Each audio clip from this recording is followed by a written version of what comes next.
साथियों नमस्कार। ज्ञान सिंधु कोचिंग क्लासेस पर आज थोड़ा सा अलग टॉपिक है। कहिए क्यों? क्योंकि आपके पाठ्य पुस्तक में जो संकलित लेखक हैं और उनकी रचनाएं हैं वो मैं लेकर के आया हूं। अब आप पूछेंगे कि इनकी क्या जरूरत है? इन्हीं की जरूरत है भैया, क्योंकि यही आने हैं। यहीं से लगभग 2-3 प्रश्न आपके ऑब्जेक्टिव में आते हैं। तो मान लो तुम 2 नंबर पक्का, ये 2 नंबर का काम आज कर लो, है ना। 1 नंबर 2 नंबर का काम कर लो आज, मतलब मिल जाएंगे तो बहुत अच्छी बात है। चलो भाई, क्योंकि आप ये अनुभव करेंगे, पुराने प्रश्न पत्र उठाकर देखेंगे तो ये आपको प्रतीत होगा कि लगभग आपके जो पाठ में संकलित लेखक हैं वो लगभग आपकी पाठ्य पुस्तक में जो संकलित लेखक हैं उनमें से 1-2 प्रश्न आपको मिलेंगे देखने को। तो मोस्ट इंपॉर्टेंट की श्रेणी में आते हैं। सामान्य और साहित्य हिंदी वाले विद्यार्थी सभी देखें तो समझ में आएगा उनको कि यहां से जरूर आएंगे। ठीक है, चलो देखिए, पहले वासुदेव शरण अग्रवाल हैं जिन्होंने राष्ट्र का स्वरूप लिखा है, और 30% से मतलब नहीं है, जो हट गया वो भी पढ़ लो क्योंकि रचनाएं ऑब्जेक्टिव में आ सकती हैं। डॉक्टर वासुदेव शरण अग्रवाल ने पृथ्वी पुत्र लिखा, भारत की एकता लिखा, कल्पवृक्ष लिखा, कल्पधारा, वाग्धारा और माता भूमि। ये इनकी 6 रचनाएं आपको रट लेनी है। ठीक है, पृथ्वी पुत्र, कल्पलता, भारत की एकता, वाग्धारा, कल्पवृक्ष और माता भूमि। इनको कैसे रटेंगे? आपको रट्टा मारना, पृथ्वी पुत्र वासुदेव शरण अग्रवाल, कल्पलता वासुदेव शरण अग्रवाल, भारत की एकता वासुदेव शरण अग्रवाल, वाग्धारा वासुदेव शरण अग्रवाल, कल्पवृक्ष वासुदेव शरण अग्रवाल, माता भूमि वासुदेव शरण अग्रवाल। तो अब आपसे पूछा जाएगा कल्पलता किसकी है? हजारी प्रसाद द्विवेदी की भी है और वासुदेव शरण अग्रवाल की भी है। तो ये दोनों में कंफ्यूज मत होइए। अगर ऑप्शन दोनों है तो कोई एक लगा दीजिए, कोई दिक्कत नहीं है। पृथ्वी पुत्र, भारत की एकता, वाग्धारा और माता भूमि ये। और देखिए कल्पवृक्ष आ भी चुकी है, 2000 जेडसी पेपर में आ चुकी है ये रचना। तो मैंने कहा ना आपसे कि एक आध मिल जाएंगी आपको। चलिए जैनेन्द्र कुमार की देखिए, जैनेन्द्र कुमार जिन्होंने लिखा भाग्य और पुरुषार्थ, जड़ की बात, प्रेम और परिवार, परख, त्यागपत्र, जयवर्धन, पाप और प्रकाश दुखदा, नीलम देश की राजकन्या और पूर्वोदय। ये 10 रचनाएं जैनेन्द्र कुमार की हैं, तो इनको आप समझ लीजिए। ठीक है,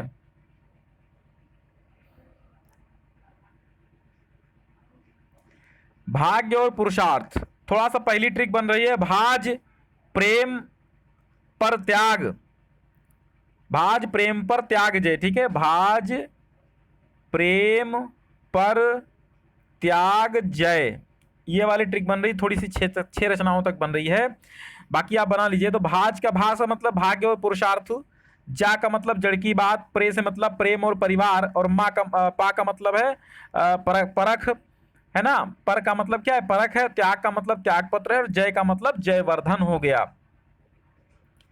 ठीक, बाकी कहानियां आप रट सकते हैं। भाग्य और पुरुषार्थ, जड़ की बात, प्रेम और परिवार, परख, त्यागपत्र, जयवर्धन, पाप और प्रकाश, सुखदा, नीलम देश की राजकन्या, पूर्वोदय। चलो ये जैनेन्द्र कुमार की हो गई। अब कन्हैयालाल मिश्र प्रभाकर, बहुत इंपॉर्टेंट रचनाएं हैं, है ना। तो जिंदगी मुस्कराई, कन्हैयालाल मिश्र प्रभाकर। माटी हो गई सोना, जब जिंदगी मुस्कराई तो क्या हो गया? माटी हो गई सोना। लिखने वाले कौन? कन्हैयालाल मिश्र प्रभाकर।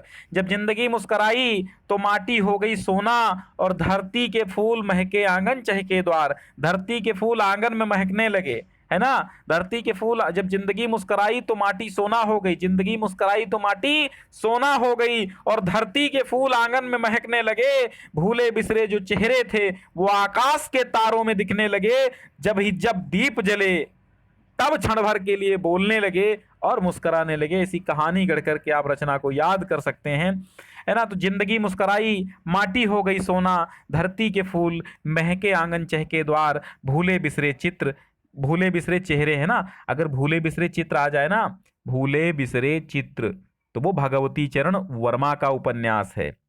भूले बिसरे चेहरे आ जाए तो ये कन्हैयालाल मिश्र प्रभाकर का है। आकाश के तारे, दीप जले शंख बजे, क्षण बोले कण मुस्काए, हो कन्हैया। ऐसे याद करो यार, कैसे भी याद हो जाए ना, कैसे याद हो जाए, रट्टा मारते रहो। मतलब माँ बात ये, हमको याद करना है, हमको याद करना, हमको एग्जाम में टॉप करना है, इसलिए याद करो कैसे भी, रट के, गा के, नाच के, उछल के, कूद के, मन में, अंतर मन में, जैसे याद हो जाए वैसे याद कर दो। मतलब बोर्ड का मतलब क्या है कि याद करो। अब देखो आचार्य हजारी प्रसाद द्विवेदी का आया। आचार्य हजारी प्रसाद द्विवेदी की रचनाएं हैं अशोक के फूल, आलोक पर्व, कबीर, सूरदास, साहित्य का मर्म, पुनर्नवा, हिंदी साहित्य की भूमिका, विचार प्रवाह, कुटज, अनामदास का पोथा, बाणभट्ट की आत्मकथा और चारुचंद्र लेख, हिंदी साहित्य का आदिकाल। तो आप इसे पढ़ेंगे अशोक के फूल आचार्य हजारी प्रसाद द्विवेदी, आलोक पर्व आचार्य हजारी प्रसाद द्विवेदी, विचार प्रवाह आचार्य हजारी प्रसाद द्विवेदी, कबीर, कुटज, सूरदास। अब कबीर सूरदास तो किसने लिखा, यानी इन पर आलोचना लिखी आचार्य हजारी प्रसाद द्विवेदी ने, तो कबीर और सूरदास किसने लिखी, आचार्य हजारी प्रसाद द्विवेदी ने। अनामदास का पोथा, साहित्य का मर्म, बाणभट्ट की आत्मकथा, पुनर्नवा, चारुचंद्र लेख, हिंदी साहित्य की भूमिका, हिंदी साहित्य का आदिकाल। ठीक, चलो पंडित दीनदयाल उपाध्याय, PDDDU, है ना, पंडित दीनदयाल उपाध्याय, PDDU, पंडित दीनदयाल उपाध्याय।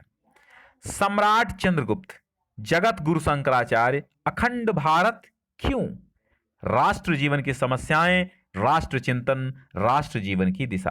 देखो अब राष्ट्र से इन्होंने 3 लिखी, कौन कौन सी, राष्ट्र जीवन की समस्याएं पंडित दीनदयाल उपाध्याय, राष्ट्र जीवन की समस्याएं पंडित दीनदयाल उपाध्याय, राष्ट्र जीवन की दिशा पंडित दीनदयाल उपाध्याय, राष्ट्र चिंतन। तो जो भी राष्ट्र से आए ना, तो पंडित DDU ने किया, है ना, पंडित DDU। राष्ट्र के बारे में अगर रचना आ जाए तो पंडित DDU। राष्ट्र जीवन की समस्याएं, राष्ट्र जीवन की दिशा, राष्ट्र चिंतन, 3 प्रकार के राष्ट्र की बात कही है। राष्ट्र जीवन की समस्याएं रचना लिखी, राष्ट्र जीवन की दिशा, राष्ट्र चिंतन, अखंड भारत क्यों पंडित दीनदयाल उपाध्याय, सम्राट चंद्रगुप्त, जगत गुरु शंकराचार्य। ये PDF पाने के लिए आपको टेलीग्राम चैनल पे मिलेगी, ज्वाइन कर लीजिए, डिस्क्रिप्शन में मिल जाएगा। और अगर आप टेलीग्राम चैनल ज्वाइन नहीं कर पाते हैं तो इसके स्क्रीनशॉट लेते रहिए, लिखते रहिए, ठीक है, नोट्स जरूर बनाइए। अब देखिए प्रोफेसर जी सुंदर रेड्डी की 4 याद कर लो, साहित्य और समाज, वैचारिकी, मेरे विचार, भाषा और आधुनिकता। तो भाषा और आधुनिकता तो आपके पाठ्यक्रम में है ही, है ना, प्रोफेसर जी सुंदर रेड्डी की। और वैचारिकी, साहित्य और समाज, मेरे विचार, मेरे विचार, और इसी मेरे विचार से विचार के बाद बन गया वैचारिकी, है ना, साहित्य और समाज, भाषा और आधुनिकता, ये याद करो। हरिशंकर परसाई देखो 2020 ZB में आया, हमने बताया ना आपको 1-2 मिलेंगे आपको पेपर में। तो जैसे उनके दिन फिरे, रानी नागफनी की कहानी, तट की खोज, भूत के पांव पीछे, सदाचार का तावीज, शिकायत मुझे भी है और निंदारस। तो निंदारस तो आपके पाठ में थी, आपके पाठ्य पुस्तक में ही है, लेकिन 2021 में हट गया है। लेकिन फिलहाल आपको रचनाएं हरिशंकर परसाई की याद कर लेनी है ना, हो सकता आ जाए। तो जैसे उनके दिन फिरे, रानी नागफनी की कहानी, तट की खोज, सदाचार की तावीज, निंदारस, भूत के पांव पीछे और शिकायत मुझे भी है। लास्ट है और मोस्ट है डॉक्टर APJ अब्दुल कलाम। मैं आपको एक वादा करता हूं और एक दावा भी करता हूं कि इसमें से एक रचना इस बार आएगी, बिल्कुल पक्का है, बिल्कुल 100% श्योर है। तो बिल्कुल रट डालिए, India 2020 vision for the new millennium, 1998 में लिखी गई, है ना। तो इंडिया 2020 ऐसा याद कर लो, इंडिया 2020, भारत 2020। अगर ये हिंदी वर्जन भी आ जाए ना, भारत 2020, तब भी मत छोड़िएगा, डॉक्टर APJ अब्दुल कलाम का है। A vision for the new millennium, भैया अंग्रेजी हमको आती नहीं, इसका अनुवाद क्या होगा अपन को नहीं मालूम। विंग्स ऑफ फायर, अग्नि की पंख, है ना, यही तो होगा, अग्नि के पंख। चलिए, एन ऑटोबायोग्राफी। अगर आपसे भी प्रश्न पूछ सकता है कि APJ अब्दुल कलाम की आत्मकथा किस नाम से प्रकाशित हुई है, तो विंग्स ऑफ फायर, है ना, विंग्स ऑफ फायर। अग्नि की उड़ान हिंदी वर्जन, देखो अग्नि की उड़ान कहो चाहे विंग्स ऑफ फायर कहो, है ना, अग्नि की उड़ान कहो चाहे विंग्स ऑफ फायर कहो, ये हिंदी में भी इनकी आत्मकथा लिखी गई, मतलब अनुदित हुई। Ignited minds, ignited minds, unleashing the power within India, 2002 में लिखी गई। ये आरोहण प्रमुख स्वामी जी के साथ मेरा आध्यात्मिक सफर। तो ये 5 रचनाएं अपने प्यारे राष्ट्रपति, पूर्व राष्ट्रपति और पूजनीय, हमेशा श्रद्धेय हैं डॉक्टर APJ अब्दुल कलाम जी, जिन्होंने हिंदुस्तान में कुरान और भगवत गीता दोनों पढ़ी हैं, मैं उनको सलाम करता हूँ। तो डॉक्टर एपीजे अब्दुल कलाम एक महान वैज्ञानिक थे और एक महान राष्ट्रभक्त थे। हम इन्हें कभी भुला नहीं सकते। इनके जैसा व्यक्ति तो शायद दुनिया में अब दोबारा आए। तो इनको, इनकी रचनाएं कभी ना भूलिएगा, और मौका मिले तो आप पढ़ भी लेना अग्नि की उड़ान। ये आत्मकथा है, अपनी कथा लिखी है अब्दुल कलाम जी ने, है ना, विंग्स ऑफ फायर जिसको बोलते हैं ना, ऑटोबायोग्राफी है ना। और इंडिया 2020 भी पढ़ लेना, vision, a vision for the new millennium, और इग्निटेड माइंड्स, है ना। तो ये unleashing the power within India और आरोहण प्रमुख स्वामी जी के साथ मेरा आध्यात्मिक सफर। तो कैसा लगा आज की रचनाएं? और बच्चों, हम आपके लिए एक जल्द ही सीरीज लेके आ रहे हैं। सीरीज का मैं एक ही वीडियो लाऊंगा, और वो मास्टर वीडियो होगा। वो मास्टर वीडियो काहे का होगा? वो आपका एक क्वेश्चन बैंक का जो भी बहुविकल्पीय प्रश्न है, लगभग राजीव प्रकाशन की, तो मैं उसके सारे बहुविकल्पीय लेकर के आऊँगा। ढेर सारे बहुविकल्पीय होंगे, उनको भी एक मास्टर वीडियो होगा, तो उसमें आप पढ़ लेना, ठीक है। चलिए, बहुत बहुत धन्यवाद। एक बार शेयर कर देना है, शेयर इसलिए कीजिए क्योंकि बहुत ही इंपॉर्टेंट है ना। सीक्रेट किसी को मत बताना, लेकिन शेयर जरूर कर देना। बहुत बहुत धन्यवाद।